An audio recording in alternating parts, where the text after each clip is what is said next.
Shadow Defence Minister Andrew Hastie, who bucked the trend for the Liberals by increasing his primary and two-party preferred vote at this election. He's always been touted as a leader, but decided wasn't his time for now. And joining us live now is Andrew Hastie. Andrew, it's good to see you bright and early this morning. Thank you so much for coming on the program. So just to elaborate, first of all, if you can, on why you decided not to run this time. Good morning, Pete. Well, it's a challenge with a young family, as you'd know. I've got a 9-year-old, a 7-year-old and a 3-year-old. I spoke to my wife, Ruth, and it was very clear that I wasn't in a position to lead and be a good dad and husband at the same time. And you yourself would know as a dad as well, you only get one shot at it. And I decided that I owe that to my family first and foremost. You also said in this Curtain podcast that I enjoyed this morning that you want to listen before leading.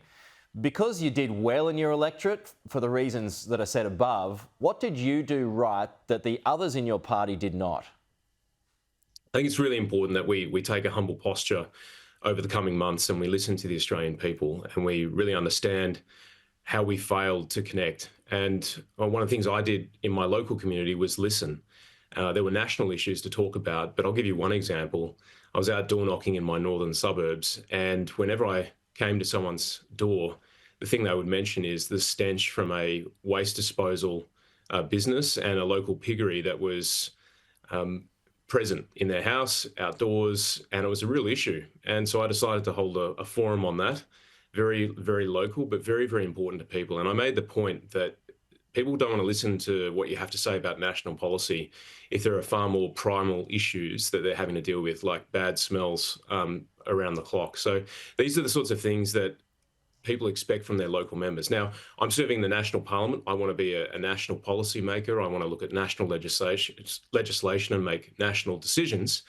But the reality of modern politics is that you also have to be very local and sensitive to the issues that people are facing every day in their lives. And I think we need to do a better job of listening first and foremost. Okay, so what are things that you got wrong? Well, I think there's families are under a lot of pressure. I don't think the economy is working for a lot of families. I think a lot of young Australians are locked out of their homes. People are frustrated with our education system. The NAPLAN results speak for themselves. 1 in 3 kids are falling behind in numeracy and literacy. And we know that a lot of small businesses have closed or under immense pressure over the last 3 years or so. So people wanted solutions to those problems. And we really need to rethink how we approach them. So, well, on that point, how do you rethink? How do you get back the female city voters, migrants as well? Yeah, that's a really good question. Well, I talked about this in the podcast. I think there are 4 great enterprise institutions which are at the core of Australian society: the family, the home, our schools or education system, and small businesses. And I think we've really got to focus on helping them along, getting them going. That's where all the magic happens. That's where people take risks. That's where people grow as Australians. And I think we've got to look at ways to improve those. And every single policy question should be hooked onto those institutions. How can we make our families stronger? How can we get more young Australians into homes? How do we make our schools better? And how do we get our small businesses firing? These are the sorts of questions we need to be asking. Is Sussan Ley the right leader? Sussan Ley is the right leader. She's been elected by our party room and she has my support. And I also I'm supporting Ted O'Brien, our deputy leader. They've got a big job ahead. And if we don't get our act together as a party, we're going to face an even more challenging election in 3 years' time. Will she last the full term? She will last the full term. She's been elected to get us to the next election, and we're supporting her in that endeavour.